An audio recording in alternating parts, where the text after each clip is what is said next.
Hello ಸ್ನೇಹಿತರೆ, Kannada mister info ಚಾನಲ್ಗೆ ನಿಮಗೆಲ್ಲರಿಗೂ ಸ್ವಾಗತ. ಇವತ್ತು ನಾನು ಎಕ್ಸ್ಪ್ಲೇನ್ ಮಾಡೋ ಮೂವಿ ಹೆಸರು ಅಂಡರ್ ಟೋನ್ ಅಂತ. ಒಂದು ಹಾರರ್ ಪಾಡ್ಕಾಸ್ಟ್ ಕೇಳಿದ ನಂತರ ಅದು ಒಬ್ಬರನ್ನ ಹೇಗೆ ಹಾಂಟ್ ಮಾಡುತ್ತೆ ಅಂತ ಇರುವ ಕತೆ ಇದು. ಇದರ ಕ್ಲೈಮ್ಯಾಕ್ಸ್ ನಿಜವಾಗ್ಲೂ ನಿಮ್ಮನ್ನು ಮೂಕ ವಿಸ್ಮಿತರನ್ನಾಗಿ ಮಾಡುತ್ತೆ. ಎಂಡ್ವರೆಗೆ ನೋಡಿ. ದಯವಿಟ್ಟು ಸ್ಟಾರ್ಟಿಂಗಲ್ಲೇ ಚೆನ್ನಾಗಿಲ್ಲ ಅಂತ ಡಿಸೈಡ್ ಮಾಡಿ ಕ್ಲೋಸ್ ಮಾಡಬೇಡಿ. ವರ್ತ್ ಎಂಡಿಂಗ್ ನಿಜವಾಗ್ಲೂ. ಸೊ ಹಾಗಾದರೆ ಹೆಚ್ಚಿನ ಟೈಮ್ ವೇಸ್ಟ್ ಮಾಡದೆ ಸೀದಾ ಈ ಮೂವಿಯ ಕತೆಗಡೆ ಹೋಗೋಣ. ಸೊ ಮೂವಿ ಸ್ಟಾರ್ಟಿಂಗಲ್ಲಿ ನಮಗೆ ಒಬ್ಬ ಹುಡುಗಿನ ತೋರಿಸ್ತಾರೆ. ಅವಳ ಹೆಸರು ಎವಿ ಅಂತ. ಪ್ರೆಸೆಂಟಲ್ಲಿ ಅವಳ ಪರಿಸ್ಥಿತಿ ತುಂಬ ವರ್ಸ್ಟ್ ಆಗಿತ್ತು. ಬಿಕಾಸ್ ಅವಳ ಅಮ್ಮ ತುಂಬ ದಿನದಿಂದ ಬೆಡ್ ರಿಡನ್ ಆಗಿದ್ರು. ಸಡನ್ ಆಗಿ ತುತ್ತಾದ ಒಂದು ಕಾಯಿಲೆಯಿಂದ ಆ ರೀತಿಯಾಗಿತ್ತು. ದಿನವೆಲ್ಲ ಅವರ ಆರೈಕೆ ಮಾಡುವುದೇ ಅವಳ ಕೆಲಸವಾಗಿತ್ತು. ರಾತ್ರಿ ಬೇರೆ ಕೆಲಸನ ಮಾಡ್ತಾಳೆ. ಅದೇನಂತ ನಮಗೆ ಮುಂದೆ ಗೊತ್ತಾಗುತ್ತೆ. ಅನಿವೇ ಆ ದಿನ ಮನೆಗೆ ಬಂದು ಚೆಕ್ ಮಾಡಿದ ಡಾಕ್ಟರ್ ಹೇಳ್ತಾರೆ, ನಿಮ್ಮಮ್ಮ ಇನ್ನು ಬದುಕಿರೋದು ಕೆಲವೇ ದಿನಗಳು ಮಾತ್ರ ಅಂತ. ಅದರಿಂದ ಅವಳಿಗೆ ತುಂಬ ಬೇಜಾರಾಗುತ್ತೆ.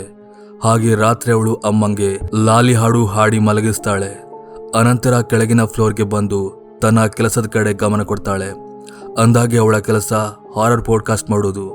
ಅವಳು ಹಾಗೆ ಅವಳ ಫ್ರೆಂಡ್ ಜಸ್ಟಿನ್ ಅಂತ ಅವನ ಹೆಸರು. ಅವರಿಬ್ಬರು ಸೇರಿ ಒಂದು ಹಾರರ್ ಪಾಡ್ಕಾಸ್ಟ್ ಶೋನ ಮಾಡ್ತಿರ್ತಾರೆ. ನೈಜ ಘಟನೆಗಳ ಆಧಾರಿತ ಹಾರರ್ ಸ್ಟೋರೀಸ್ಗಳನ್ನ ಹೇಳಿ ಇಲ್ಲಿವರೆಗೆ ಅದರಿಂದ ತುಂಬ ಫೇಮಸ್ ಆಗಿದ್ದಾರೆ. ಅವರ ಆದಾಯದ ಮೂಲ ಅದೇ ಅಂತ ಹೇಳ್ಬೋದು. ಈವನ್ ಆ ರಾತ್ರಿ ಕೂಡ ಮೈಕ್ ಮುಂದೆ ಕುಳಿತವಳು ರೆಕಾರ್ಡಿಂಗ್ ಕೆಲಸ ಮಾಡೋಕೆ ಸ್ಟಾರ್ಟ್ ಮಾಡ್ತಾಳೆ. ಇವರದೇನು ಲೈವ್ ಪಾಡ್ಕಾಸ್ಟ್ ಅಲ್ಲ. ಒಂದ್ಸಲ ರೆಕಾರ್ಡ್ ಎಲ್ಲ ಮಾಡಿ ಆದ ನಂತರ ಆಮೇಲೆ ಅಪ್ಲೋಡ್ ಮಾಡೋದು. ಆವಾಗ ಅವಳ ಮೊಬೈಲ್ಗೆ ಜಸ್ಟಿನ್ನ ಕಾಲ್ ಬರುತ್ತೆ. ಆ್ಯಕ್ಚುಲಿ ರೆಕಾರ್ಡಿಂಗ್ ಕೆಲಸ ಅವರಿಬ್ಬರು ಕಾಲ್ ಮೂಲಕ ಡಿಸ್ಕಸ್ ಮಾಡಿ ಮಾಡ್ತಿದ್ರು.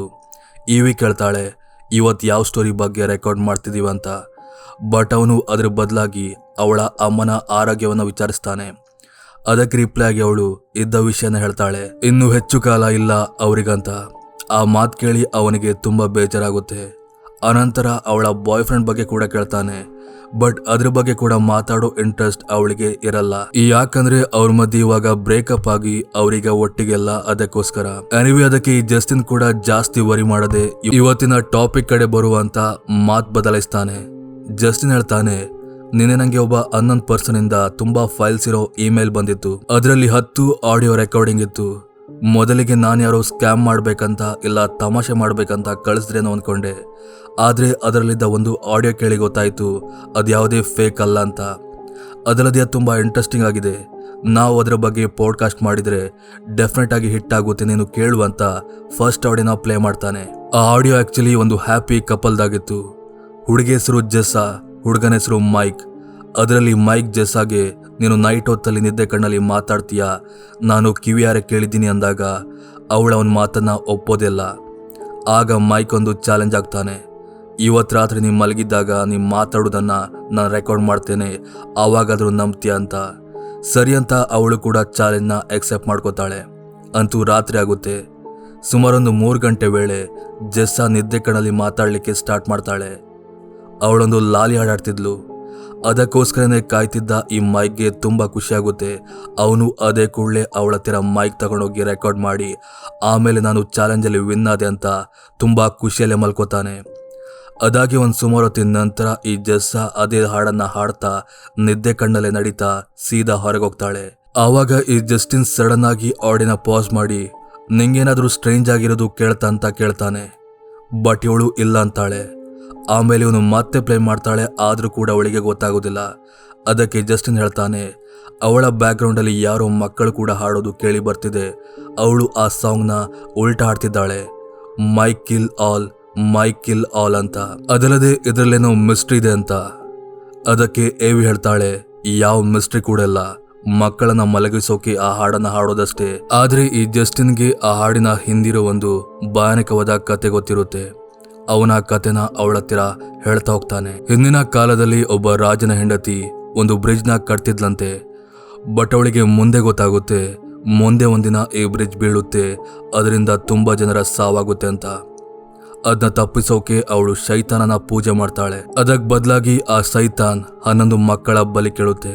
ಇವಳು ಕೂಡ 11 ಅನಾಥ ಮಕ್ಕಳನ್ನ ಅದೇ ಲಾಲಿ ಹಾಡು ಹಾಡ್ತಾ, ಜೆಸ್ಸಿ ಹೇಳ್ತಿದ್ಲಲ್ಲ ಅದೇ ಹಾಡನ್ನ ಹಾಡ್ತಾ ಮಕ್ಕಳನ್ನ ಮಲಗಿಸಿ ಗೊತ್ತಾಗ್ದಿರೋ ಹಾಗೆ ಬಲಿ ಕೊಟ್ಟಿದ್ಲಂತೆ.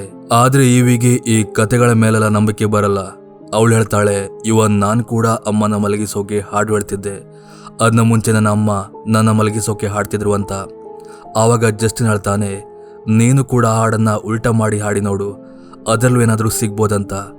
ಬಟ್ ಅವಳು ಅದನ್ನು ಜಾಸ್ತಿ ಸೀರಿಯಸ್ಸಾಗಿ ತಗೊಳ್ಳದೆ 3ನೇ ಆಡಿಯೋನ ಪ್ಲೇ ಮಾಡುವಂತಾಳೆ.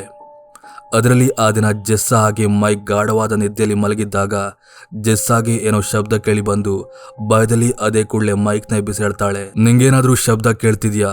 ನಳ್ಳಿ ನೀರು ಸಿರುತ್ತಿರುವ ಹಾಗೆ ಶಬ್ದ ಕೇಳ್ತಿದೆ ಅಂತ. ಹಾಗೆ ಅಲ್ಲಿಗೆ ಆ ಆಡಿಯೋ ಎಂಡ್ ಆಗುತ್ತೆ. ಅದನ್ನ ಕೇಳಿ ಜಸ್ಟಿನ್ಗೆ ಭಯ ಆಗುತ್ತೆ, ಏನು ಶಬ್ದ ಆಗಿರ್ಬೋದು ಅಂತ. ಬಟ್ ಈ ಏವಿ ನಗ್ತಾಳೆ, ಮೋಸ್ಟ್ಲಿ ಅವರ ಮನೆ ಟ್ಯಾಪ್ ಆನ್ ಆಗಿರ್ಬೋದು ಅಷ್ಟೇ, ಅದು ಬಿಟ್ರೆ ಮತ್ತೇನು ಕೂಡ ಇಲ್ಲ ಅಂತ.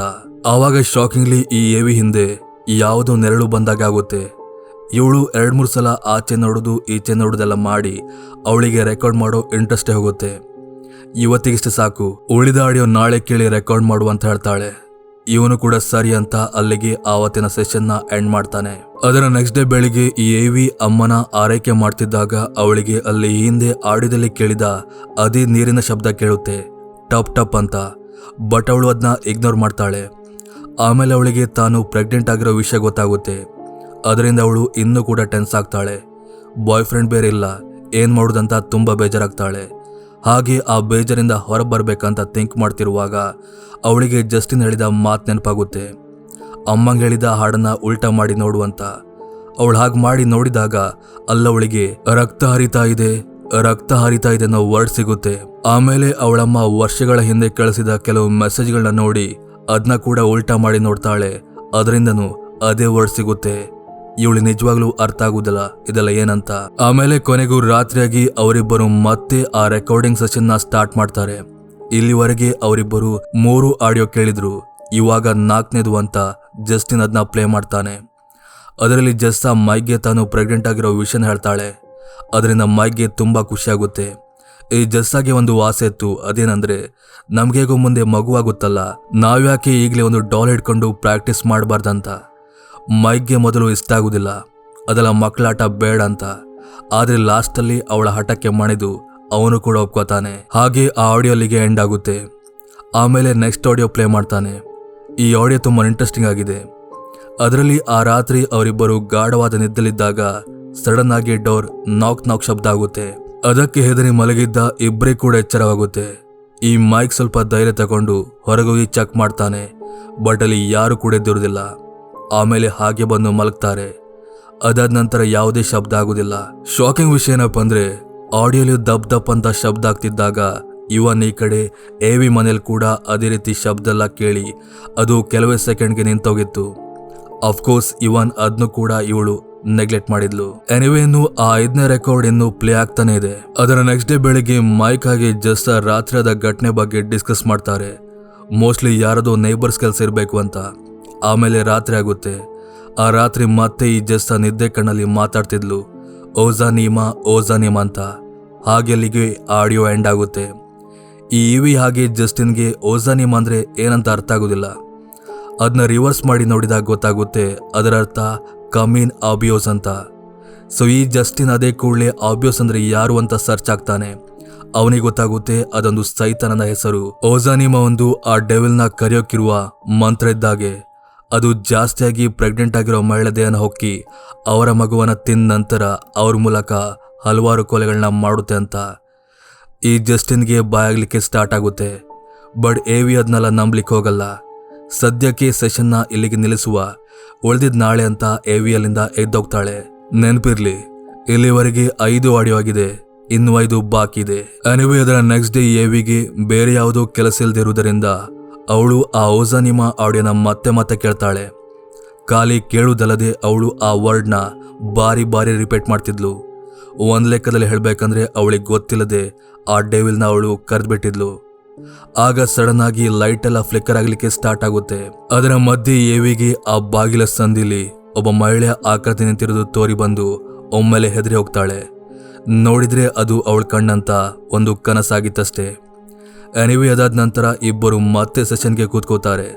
ಆದ್ರೆ ಆಡಿಯೋ ಪ್ಲೇ ಮಾಡೋಕೆ ಜಸ್ಟಿನ್ ಹೆದರ್ಕೋತಾನೆ ಇದನ್ನೆಲ್ಲಿಗೆ ಸ್ಟಾಪ್ ಮಾಡುವಂತ. ಬಿಕಾಸ್ ನಿನ್ನೆ ರಾತ್ರಿ ಅವನು ಆ ಗೋಸ್ಟ್ ಬಗ್ಗೆ ರಿಸರ್ಚ್ ಮಾಡಿದಾಗ ಒಬ್ಬರ ಸ್ಕೇರಿ ಎಕ್ಸ್ಪೀರಿಯನ್ಸ್ ಬಗ್ಗೆ ತಿಳ್ಕೊಂಡಿದ್ದ. ಡಾಕ್ಟರ್ ಒಬ್ಬರು ತನ್ನ ಇಬ್ಬರು ಪೇಷಂಟ್ನ ಟ್ರೀಟ್ ಮಾಡ್ತಿರುವಾಗ ಅದೇ ವರ್ಡ್ ಹೇಳಿ ಆ ಗೋಸ್ಟ್ನ ಕರೆದಿದ್ರಂತೆ. ನಂತರ ಅದರ ಎಫೆಕ್ಟ್ ಇಂದ ಇಬ್ಬರು ಪೇಷಂಟ್ಗಳು ಕೂಡ ಪೋಸೆಸ್ ಆಗಿ ಅವ್ರು ತಮ್ಮ ತಮ್ಮ ಮನೆಯವರನ್ನ ಕೊಂದು ಹಾಕಿದ್ರಂತೆ. ಈ ಕಥೆನ ಜಸ್ಟಿನ್ ಎವಿ ಒಟ್ಟಿಗೆ ಶೇರ್ ಮಾಡ್ತಾನೆ, ಅದು ಹೆದರ್ಕೊಂಡು. ಬಟ್ ಎವಿ ಹೆದರಲ್ಲ, ಅದೆಲ್ಲ ಕಟ್ಟು ಕಥೆ ಅಷ್ಟೇ, ನಾವಿದನ್ನ ಅಪ್ಲೋಡ್ ಮಾಡಿದ್ರೆ ಇನ್ನು ಫೇಮಸ್ ಆಗ್ತೀವಂತ ಮೈಂಡ್ ವಾಶ್ ಮಾಡಿ ಅಂತೂ ಅವನ್ನ ಕನ್ವಿನ್ಸ್ ಮಾಡ್ತಾಳೆ. ಇವಾಗ 6ನೇ ಆಡಿಯೋ ಪ್ಲೇ ಆಗುತ್ತೆ. ಅದರಲ್ಲಿ ಮೈಕ್ ಲಾಸ್ಟ್ ನೈಟ್ ಈ ಜಸ್ಟ ನಿದ್ದೆ ಕಣ್ಣಲ್ಲಿ ಹೇಳಿದ ಅದೇ ವರ್ಡ್ನ ಕೇಳಿಸ್ತಾನೆ, ಓಜಾನಿಯಮ್ ಅನ್ನೋದನ್ನ. ಸೀರಿಯಸ್ಲಿ ಜಸ್ಟಾಗೆ ಅದ್ರ ಬಗ್ಗೆ ಯಾವುದೇ ಅರಿವಿದ್ದಿರೋದಿಲ್ಲ. ಅದಾದ ನಂತರ 7ನೇ ಆಡಿಯೋ ಪ್ಲೇ ಆಗುತ್ತೆ. ಇದರಲ್ಲಿ ಆ ರಾತ್ರಿ ಜಸ್ಸ ಮಲಗಿದ್ದಾಗ ಸಡನ್ ಆಗಿ ಎಚ್ಚರವಾಗಿ ಮೈಕ್ನ ಕೂಡ ಎಬ್ಬಿಸ್ತಾಳೆ. ಮೈಕ್ ಏನಾಯ್ತಂತ ಕೇಳಿದಾಗ, ನಮ್ಮ ಮನೇಲಿ ಯಾವುದೋ ಮಕ್ಕಳೆಲ್ಲ ಕೂಗ್ತಿದ್ದಾರೆ, ಹೋಗಿ ಚೆಕ್ ಮಾಡುವಂತ. ಬಟ್ ಈ ಮೈಕ್ಗೆ ಯಾವುದೇ ವಾಯ್ಸ್ ಕೇಳಿ ಬರ್ತಿರ್ಲಿಲ್ಲ. ಅವನಿಗೆ ನಿಜವಾಗ್ಲೂ ಭಯ ಆಗುತ್ತೆ ಈ ಜಸ್ಸಾಗೆ ಏನಾಗಿದೆ ಅಂತ. ಅದಾದ ನಂತರ 8ನೇ ಆಡಿಯೋಲಿ ಈ ಜಸ್ಸನ ಬಿಹೇವಿಯರ್ ತುಂಬಾ ವಿಪರೀತವಾಗಿ ಬಿಟ್ಟಿತ್ತು. ಅವಳು ಆ ದಿನ ಮೈಕ್ ಒಟ್ಟಿಗೆ ಅದೇ ಗೋಸ್ಟ್ ಬಗ್ಗೆ ಹೇಳ್ತಾಳೆ. ಆ ಗೋಸ್ಟ್ ನಮ್ಮ ಮನೆಗೆ ಬಂದಿದೆ, ಅದು ನಮ್ಮನ್ನೇ ನೋಡ್ತಾ ಇದೆ, ಅದರಿಂದ ನಾವು ಗ್ಯಾರಂಟಿಯಾಗಿ ಸತ್ತೋಗ್ತೀವಂತ. ಅಷ್ಟೇ, ಅಲ್ಲಿಗೆ ಆ ಆಡಿಯೋ ಕೂಡ ಸ್ಟಾಪ್ ಆಗುತ್ತೆ. ಸೊ ಇಲ್ಲಿಗೆ ಕ್ಲಿಯರ್ ಆಗಿ ಗೊತ್ತಾಗಿದೆ, ಜಸ್ಟಿನ್ ಮಾಡಿದ ರಿಸರ್ಚ್ಗೂ ಅಲ್ಲಿ ಆಗ್ತಿರೋದಕ್ಕೂ ಲಿಂಕ್ ಆಗ್ತಿದೆ. ಓಜಾನಿಯಮ್ ಅಂತ ಈ ಜಸ್ಸ ಕರೆದ ಕಾರಣ ಆ ಗೋಸ್ಟ್ ಅಲ್ಲಿಗೆ ಬಂದಿದೆ. ಅದಲ್ಲದೆ ಜಸ್ಸ ಕೂಡ ಪ್ರೆಗ್ನೆಂಟ್ ಆಗಿದ್ಲು. ಈ ಜಸ್ಟಿನ್ ಸಾರಿ ಹೇಳ್ತಾನೆ, ಈ ಗೋಸ್ಟ್ ತುಂಬಾ ಅಪಾಯ, ಅದಿರೋದು ನಿಜ ಅಂತ ಪ್ರೂವ್ ಆಗ್ತಿದೆ. ನಾವು ದಯವಿಟ್ಟು ಇಲ್ಲಿಗೆ ಈ ಸೆಷನ್ನ ಸ್ಟಾಪ್ ಮಾಡುವ, ಉಳಿದ 2 ಆಡಿಯೋನ ಕೇಳೋದು ಬೇಡ ಅಂತ. ಬಟ್ ಎವಿ ಕನ್ವಿನ್ಸ್ ಮಾಡೋಕೆ ನೋಡ್ತಾಳೆ, ಆದರೆ ಈ ಸಲ ಮಾತ್ರ ಅವನು ಕನ್ವಿನ್ಸ್ ಆಗೋದಿಲ್ಲ. ಕೊನೆಗೆ ಅವಳೊಂದು ಒಪ್ಪಂದ ಆಗ್ತಾಳೆ. ಸರಿ, ಇಲ್ಲಿವರೆಗೆ ನಾವೇನೆಲ್ಲ ರೆಕಾರ್ಡ್ ಮಾಡಿದ್ದೀವಿ ಅದನ್ನ ಪಬ್ಲಿಷ್ ಮಾಡುವ, ಆಡಿಯನ್ಸ್ ಇಂದ ಒಳ್ಳೆ ರೆಸ್ಪಾನ್ಸ್ ಬಂದ್ರೆ ಉಳಿದ 2 ಆಡಿಯೋನ ಕೇಳಿ ರೆಕಾರ್ಡ್ ಮಾಡುವ, ಇಲ್ಲಾಂದ್ರೆ ಬೇಡ ಅಂತ. ಜಸ್ಟಿನ್ ಕೂಡ ಅದು ಇಷ್ಟ ಆಗಿ ಓಕೆ ಅಂತ ಆ ಸೆಷನ್ ಅಲ್ಲಿಗೆ ಎಂಡ್ ಮಾಡ್ತಾರೆ. ಆ ರಾತ್ರಿ ಎವಿಗೆ ಅವಳ ಬಾಯ್ ಫ್ರೆಂಡ್ ಕಡೆಯಿಂದ ಕಾಲ್ ಬಂದು ಅವನೊಂದು ಪಾರ್ಟಿ ಕರೀತಾನೆ. ಇವಳಿ ಕೂಡ ಪ್ರೆಗ್ನೆಂಟ್ ಆಗಿರೋ ವಿಷಯ ಹೇಳ್ಬೇಕಾಗಿದ್ದ ಕಾರಣ ಸೀದಾ ಅಮ್ಮ ಒಬ್ಬರನ್ನ ಬಿಟ್ಟು ಪಾರ್ಟಿಗೆ ಹೋಗಿ ವಾಪಸ್ ಮನೆಗೆ ಬಂದು ನೋಡಿದಾಗ ಪಾಪ ಅವರಮ್ಮ ಕೆಳಗ್ ಬಿದ್ದಿದ್ರು. ಇವಳು ಸೀದಾ ಹೋಗಿ ಅವನ್ನ ಮೇಲೆ ಮಲಗಿಸ್ತಾಳೆ. ಬಟ್ ಇವಳಿಗೆ ಅರ್ಥ ಆಗುದಿಲ್ಲ, ಅಮ್ಮಂಗೆ ಮೂವ್ ಕೂಡ ಆಗೋಕ್ಕಾಗಲ್ಲ, ಅಂತರದಲ್ಲಿ ಬೆಡ್ಡಿಂದ ಬೀಳೋಕೆ ಹೇಗೆ ಸಾಧ್ಯ ಅಂತ ಒಬ್ಳೆ ಕೂತು ಯೋಚನೆ ಮಾಡ್ತಿರ್ತಾಳೆ. ಆವಾಗ ಮನೇಲಿ ಮಗುವಳ ಶಬ್ದ ಕೇಳುತ್ತೆ, ಸೇಮ್ ಆಡಿಯೋಲಿ ಕೇಳಿದಾಗೆ. ಇವಳು ಅದನ್ನ ಭ್ರಮೆ ಅಂದ್ಕೊಂಡು ಸುಮ್ಮನಾಗ್ತಾಳೆ. ಆಮೇಲೆ ಮಧ್ಯರಾತ್ರಿಲಿ ಅಮ್ಮ ನೋಡ್ಬೇಕಂತ ಮೇಲೆ ಬಂದಾಗ ಶಾಕಿಂಗ್ಲಿ ಅವಳಮ್ಮ ಒಬ್ಬರೇ ಮಾತಾಡ್ತಿರ್ತಾರೆ. ಆದ್ರೆ ಇವಳು ಒಳಗ್ ಬಂದಾದ್ಮೇಲೆ ಸಡನ್ಲಿ ಸ್ಟಾಪ್ ಮಾಡ್ತಾರೆ. ಇವಳೋಗಿ ಅವರ ಹತ್ತಿರ 1 ಗಂಟೆ ಕೂತ್ಕೊಂಡು ಮಾತಾಡಿ ಅಮ್ಮ ಅಂತ ಕೇಳ್ತಿರ್ತಾಳೆ. ಬಟ್ ಅವರ ಬಾಯಿಂದ ಒಂದೇ ಒಂದು ಮಾತು ಕೂಡ ಬರಲ್ಲ. ಅವಳು ಬೇಜಾರಲ್ಲೇ ವಾಪಸ್ ಹೋಗ್ತಾಳೆ. ಆವಾಗ ನಾವು ಅಮ್ಮನ ಬೆಡ್ ಪಕ್ಕದಲ್ಲಿ ಅದೇ ಗೋಸ್ಟ್ ಇರುವುದನ್ನ ನೋಡ್ತೇವೆ. ಬಿಕಾಸ್ ಎವಿ ಯಾವಾಗ ಅದೇ ಗೋಸ್ಟನ್ನ ಕರೆದಿದ್ಲು, ಓಜಾನಿಯಮ್ ಅಂತ. ಎನಿವೇ ಅದರ ನೆಕ್ಸ್ಟ್ ಡೇ ಈ ಎವಿ ರೆಸ್ಪಾನ್ಸ್ನ ಚೆಕ್ ಮಾಡಿದಾಗ ಅವಳಿಗೆ ನಂಬೋಕ್ಕಾಗಲ್ಲ. ಇಲ್ಲಿವರೆಗೆ ಬರದ ಆ ರೆಸ್ಪಾನ್ಸ್ ಆ ಒಂದು ಪಾಡ್ಕಾಸ್ಟ್ ಇಂದ ಬಂದಿತ್ತು. ಅಂಡ್ ಒಪ್ಪಂದದ ಪ್ರಕಾರ ಕೊನೆಗೂ ಅವರಿಬ್ಬರು ಆ ಕೊನೆ 2 ಆಡಿಯೋನ ಕೇಳೋಕೆ ಕೂತ್ಕೋತಾರೆ. ಜಸ್ಟಿನ್ ಹೆದರ್ಕೊಂಡಿದ್ದ, ಬಟ್ ಎವಿ ಖುಷಿಯಾಗಿದ್ಲು. ಆದ್ರೆ ಈ ಸಲ ಅವರು ರೆಕಾರ್ಡಿಂಗ್ನ ಲೈವ್ ಅಲ್ಲಿಟ್ಟು ಆಡಿಯನ್ಸ್ಗೆ ಕಾಲ್ ಆಪ್ಷನ್ ಕೂಡ ಇಟ್ಟಿದ್ರು. ಲೈಕ್ ಈ ಮೈಕ್ ಆಗಿ ಜಸ್ಸ ಬಗ್ಗೆ ಯಾರಿಗಾದ್ರೂ ಗೊತ್ತಿದ್ರೆ ನಮಗೆ ಕಾಲ್ ಮಾಡಿ ತಿಳಿಸಿ ಅಂತ. ಎನಿವೇ ಇವಾಗ 9ನೇ ಆಡಿಯೋ ಕೇಳೋ ಟೈಮ್. ಇವನ್ ಇದರಲ್ಲೂ ಕೂಡ ಅಂಥದ್ದೇನಿದ್ದಿರೋದಿಲ್ಲ. ಅದೇ ಜಸ್ಸಾಳ ಕೂಗಾಟ, ಅದು ನಮ್ಮನ್ನ ಕೊಲ್ಲೋಕೆ ಬರ್ತಿದೆ ಅಂತ. ಅಲ್ಲಿಗೆ ಆಡಿಯೋ ಎಂಡ್ ಆಗುತ್ತೆ. ಆವಾಗ ಆಡಿಯನ್ಸ್ ಕಡೆಯಿಂದ ಕಾಲ್ ಬರುತ್ತೆ. ಅದರಲ್ಲೊಬ್ಬ ಹೇಳ್ತಾನೆ, ಈ ಮೈಕ್ ಆಗಿ ಜಸ್ಸನ ಪಕ್ಕದ ಮನೆಯವರು ಒಂದಿನ ಪೊಲೀಸರಿಗೆ ಅವ್ರ ಮನೇಲಿ ಅವರ ಡೆಡ್ ಬಾಡಿ ಸಿಕ್ಕಿತ್ತು. ನಂಗನ್ಸೋ ಪ್ರಕಾರ ಅವರನ್ನ ಅದೇ ಗೋಸ್ಟ್ ಕೊಂದಿರ್ಬೋದಂತ. ಅದಲ್ಲದೆ ಮತ್ತೊಬ್ಬ ಮಹಿಳೆ ಕೂಡ ಆ ಆಬ್ವಿಯಸ್ ಗೋಸ್ಟ್ ಬಗ್ಗೆ ಇರುವುದು ನಿಜ ಅಂತ ಹೇಳ್ತಾಳೆ. ಆ ಮಾತೆಲ್ಲ ಕೇಳಿ ಜಸ್ಟಿನ್ ಫ್ರೀಕ್ಔಟ್ ಆಗ್ತಾನೆ, ಇಲ್ಲಿಗೆ ಸ್ಟಾಪ್ ಮಾಡುವಂತ. ಬಟ್ ಎವಿ ಕೇಳದೆ ಲಾಸ್ಟ್ ಆಡಿಯೋನ ಪ್ಲೇ ಮಾಡಿಯೇ ಬಿಡ್ತಾಳೆ. ಅದರಲ್ಲಿ ಈ ಮೈಕ್ ಆಗಿ ಜಸ್ಸ ಇಬ್ಬರು ಕೂಗ್ತಿರ್ತಾರೆ, ನಾವಂತೂ ಸತ್ತೋಗ್ತೇವೆ, ಬಟ್ ಪಾಪ ಅದರಿಂದ ಅವರು ಕೂಡ ಸತ್ತೋಗ್ತಾರೆ, ಹಾಗಾಗ್ಬಾರ್ದು, ನಾವು ಅವರನ್ನ ಬಚಾವ್ ಮಾಡಬೇಕು, ಅವರಿಗೆ ವಾರ್ನ್ ಮಾಡಬೇಕು ಅಂತ ಜಸ್ಸ ಹೇಳ್ತಿರ್ತಾಳೆ. ಅದನ್ನ ಕೇಳಿ ಎವಿ ಗೊತ್ತಾಗುತ್ತೆ ಜಸ್ಸ ಅವ್ರ ಬಗ್ಗೆನೇ ಹೇಳ್ತಿದ್ದಾಳಂತ. ಇವಾಗ ಎವಿ ಕೂಡ ಬಾಯಾಗ್ಲಿಕ್ಕೆ ಸ್ಟಾರ್ಟ್ ಆಗುತ್ತೆ. ಆಗ ಜಸ್ಸ ಹೇಳ್ತಾಳೆ, ಇವಿ ನಿಂಗೆ ನಮ್ಮ ಮೇಲೆ ನಂಬಿಕೆ ಇಲ್ಲಲ್ಲ, ಜಸ್ಟ್ ನಿಂಗೆ ನಂಬಿಕೆ ಇದೆಯಲ್ಲ ಅಂತ. ಅಷ್ಟಲ್ಲಿಗೆ ಆಡಿಯೋ ಸ್ಟಾಪ್ ಆಗುತ್ತೆ. ಅದನ್ನ ಕೇಳಿ ಜಸ್ಟಿನ್ ಬಾಯದಲ್ಲಿ ಕೂಗೋಕೆ ಸ್ಟಾರ್ಟ್ ಮಾಡ್ತಾನೆ. ಅವರಿಗೆ ನಮ್ಮ ಹೆಸರೇ ಗೊತ್ತಾಯ್ತು, ನಾವು ಆಡಿಯೋ ಕೇಳ್ತಿದ್ದೇವಂತ ಅವರಿಗೆ ಗೊತ್ತಾಯ್ತು ಅಂತ. ಬಟ್ ಎವಿ ಜಸ್ಟಿನ್ ಮೇಲೆ ಡೌಟ್ ಪಡ್ತಾಳೆ, ಇದು ನಿಂದೇ ಕೆಲಸ, ನೀನೇ ಈ ರೀತಿ ರೆಕಾರ್ಡ್ ಕ್ರಿಯೇಟ್ ಮಾಡಿ ಭಯಪಡಿಸ್ತಿದ್ಯಾ ಅಂತ. ಬಟ್ ಜಸ್ಟಿನ್ಗೂ ಅದಕ್ಕೂ ಯಾವುದೇ ರೀತಿಯ ಸಂಬಂಧ ಇರುವುದಿಲ್ಲ. ಆವಾಗೊಬ್ಬ ಆಡಿಯನ್ಸ್ ಕಡೆಯಿಂದ ಕಾಲ್ ಬರುತ್ತೆ. ಅವಳು ಅಳ್ತಿರ್ತಾಳೆ, ನಮ್ಮನೇಲಿ ಅದೇ ಗೋಸ್ಟ್ ಬಂದಿದೆ, ಬಂದು ಕಾಪಾಡಿ, ಅದನ್ನ ಕೊಲ್ಲುತ್ತೆ ಅಂತ. ಹೆದರಬೇಡಿ, ಏನೂ ಆಗಲ್ಲ, ಪೊಲೀಸ್ಗೆ ಕಾಲ್ ಮಾಡಿ ಅಂತ. ಆಗ ಹೆಂಗಸು ನಗ್ತಾ ಹೇಳ್ತಾಳೆ, ಇಲ್ಲಿ ಯಾರೂ ಇಲ್ಲ, ಸ್ವಲ್ಪ ಹೊತ್ತಲ್ಲಿ ನಾನು ನಿಮ್ಮ ಮನೆಗೆ ಬಂದು ನಿಮ್ಮನ್ನ ಕೊಲ್ತೇನೆ, ನಾನು ಅದೇ ಅಬ್ಯೂಸ್ ದೆವ್ವ ಅಂತ. ನೀವು ಆ ಲಾಸ್ಟ್ 2 ರೆಕಾರ್ಡ್ನ ಕೇಳಿ ದೊಡ್ಡ ತಪ್ಪು ಮಾಡಿದ್ರಿ, ಅದರಿಂದ ನಾನು ಫ್ರೀಡಮ್ ಆಗಿದ್ದು, ಇನ್ನು ಸ್ವಲ್ಪ ಹೊತ್ತಲ್ಲೇ ನಿಮ್ಮ ಸಾವು ನನ್ನ ಕೈಲಿ ಅಂತ. ಅಲ್ಲೇ ಆ ಕಾಲ್ ಕಟ್ ಆಗುತ್ತೆ. ಆಕ್ಚುಲ್ ಆಗಿ ಆ ಗೋಸ್ಟ್ ಬಂದಿದ್ದು ಅವರದನ್ನ ಕರೆದಿದ್ದಕ್ಕೇನೆ, ಬಟ್ ಆ ರೀತಿ ಕೊಲ್ಲೋಕೆ ಕಾರಣ ಅವರು ಲಾಸ್ಟ್ ರೆಕಾರ್ಡ್ನ ಕೇಳಿದ್ದಕ್ಕೇನೆ. ನಂತರ ಅಫ್ಕೋರ್ಸ್ ಆ ಕಡೆ ಜಸ್ಟಿನ್ನ ವಾಯ್ಸ್ ಬರೋದು ಸ್ಟಾಪ್ ಆಗುತ್ತೆ. ದಟ್ ಮೀನ್ಸ್ ಅವನು ಸತ್ತೋಗ್ತಾನೆ. ಈ ಕಡೆ ಎವಿಗೆ ಪ್ಯಾರಾನಾರ್ಮಲ್ ಎಕ್ಸ್ಪೀರಿಯನ್ಸ್ ಆಗ್ತಿರುತ್ತೆ. ಲೈಟ್ ಆಫ್ ಆಗೋದು, ನೆರಳು ತೋರಿ ಬರೋದು, ಆ ರೀತಿ. ಆಮೇಲೆ ಅವಳಿಗೆ ಅಮ್ಮನ ರೂಮಿಂದ ಸೌಂಡ್ ಕೇಳಿ ಬಂದು ಮೇಲೋದಾಗ ಅಲ್ಲಿ ಅವಳಮ್ಮ ಅದೇ ಗೋಸ್ಟಿಂದ ಪೋಸ್ ಆಗಿ ನಂತರದಲ್ಲಿ ಅವಳನ್ನ ಕೂಡ ಕೊಂದು ಬಿಡ್ತಾಳೆ. ಹಾಗೆ ಆ ಮೂವಿ ಕೂಡ ಅಲ್ಲಿಗೆ ಎಂಡ್ ಆಗುತ್ತೆ. ಆಕ್ಚುಲ್ ಆಗಿ ಈ ಔಜಾನಿಮಾ ಗೋಸ್ಟ್ ಬಗ್ಗೆ ಮೊದಲು ಗೊತ್ತಾಗಿದ್ದು ಆ ದಂಪತಿಗಳಿಗೆ, ಜೆಸ್ಸಾ ಹಾಗೆ ಮೈಕ್ಗೆ. ಬಟ್ ಆ ದಂಪತಿಗಳಿಗೆ ಆ ಗೋಸ್ಟ್ ಬಗ್ಗೆ ಹೇಗೆ ಗೊತ್ತಾಯ್ತು ಅಂತ ಮೂವಿಲಿ ಎಲ್ಲೂ ಕೂಡ ಹೇಳಿಲ್ಲ. ಅದಾದ ನಂತರ ಆ ದಂಪತಿಗಳು ಔಜಾನಿಮಾ ಗೋಸ್ಟನ್ನು ಕರೆದು ಅದು ಅವ್ರನ್ನ ಪ್ರೊಸೆಸ್ ಮಾಡಿ ಕೊಂದಾಗುತ್ತೆ. ಅದಕ್ಕೆ ಸಾಕ್ಷಿ ಆಡಿಯನ್ಸ್ ಒಬ್ಬ ಕಾಲ್ ಮೂಲಕ ಹೇಳಿದ್ದು, ಪೊಲೀಸರಿಗೆ ಅವರ ಡೆಡ್ ಬಾಡಿ ಸಿಕ್ಕಿದ್ದು. ಅದಾದ ನಂತರ ಈ ಮೈಕ್ ರೆಕಾರ್ಡ್ ಮಾಡಿದ ಎಲ್ಲ ಆಡಿಯೋಗಳು ಕೂಡ ಒಂದು ರೀತಿ ಸ್ಟೋರ್ ಆಗಿರುತ್ತೆ. ಅನಂತರ ಆ ರೀತಿ ಸ್ಟೋರ್ ಆಗಿದ್ದ ಈ ಆಡಿಯೋ ಬಂದಿದ್ದೆ ಜಸ್ಟಿನ್ಗೆ. ಆಕ್ಚುಲ್ ಆಗಿ ಅದನ್ನ ಕಳಿಸಿದ್ದು ಅದೇ ಗೋಸ್ಟ್ ಇರಬೇಕು. ಆ ಆಡಿಯೋ ಎಲ್ಲ ಹಾಂಟೆಡ್ ಆಗಿದೆ. ಆ ಆಡಿಯೋ ಹೇಗಾಗಿದೆ ಅಂದ್ರೆ, ಆ ಆಡಿಯೋನ ಲಾಸ್ಟ್ ವರೆಗೆ ಯಾರೇ ಕೇಳಿದ್ರು ಕೂಡ ಆ ಗೋಸ್ಟ್ ಬಂದು ಅವ್ರನ್ನ ಕೊಲ್ಲುತ್ತೆ ಅಂತ. ಸೊ ಅದೇ ರೀತಿ ಆಯ್ತು ಕೂಡ. ಎಂಡಲ್ಲಿ ಜಸ್ಟಿನ್ ಆಗಿ ಈ ಎವಿ ಕೂಡ ಸತ್ತೋಗ್ತಾರೆ. ಆದರೆ ಆ ಆಡಿಯೋ ಪಾಡ್ಕಾಸ್ಟ್ನ ಖಾಲಿ ಅವ್ರು ಮಾತ್ರ ಕೇಳಿಲ್ಲ. ಆ್ಯಕ್ಚುಲ್ ಆಗಿ ಅವರು ಲೈವ್ ಆಗಿ ಹೋಗಿದ್ರು, ಹಾಗೆ ಆ ಆಡಿಯೋನೆಲ್ಲ ಪೋಸ್ಟ್ ಮಾಡಿದ್ರು ಕೂಡ. ಅಂದರೆ ಅವರ ಆಡಿಯನ್ಸ್ ಎಲ್ಲ ಕೂಡ ಆ ಪಾಡ್ಕಾಸ್ಟ್ನ ಕೇಳಿದ್ದಾರೆ. ಅಂದರೆ ನಂತರದಲ್ಲಿ ಆ ಗೋಸ್ಟ್ ಅವ್ರನ್ನೆಲ್ಲ ಕೂಡ ಕೊಲ್ಬೋದು. ಆ ಹಾರರ್ ಪಾಡ್ಕಾಸ್ಟ್ನ ಯಾರು ಕೇಳಿದ್ರು ಕೂಡ ಆ ಗೋಸ್ಟ್ ಅವ್ರನ್ನ ಪ್ರೊಸೆಸ್ ಮಾಡಿ ಕೊಲ್ಬೋದಂತ. ಆದರೆ ಮೂವಿಲಿ ಯಾವುದೂ ಕೂಡ ಡೈರೆಕ್ಟಾಗಿ ಹೇಳಿಲ್ಲ. ಇದೆಲ್ಲ ಒಂದು ಅಷ್ಟೇ, ಅದು ಬಿಟ್ಟರೆ ಬೇರೆ ಏನೂ ಕೂಡ ಇಲ್ಲ.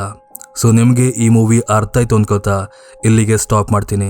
ಸೊ ಇದಿಷ್ಟು ಇವತ್ತಿನ ಕತೆ. ಮತ್ತೊಂದು ಕತೆ ಒಟ್ಟಿಗೆ ಮತ್ತೆ ಸಿಗ್ತೀನಿ. ಅಲ್ಲಿವರೆಗೂ ಥ್ಯಾಂಕ್ ಯು ಫಾರ್ ವಾಚಿಂಗ್.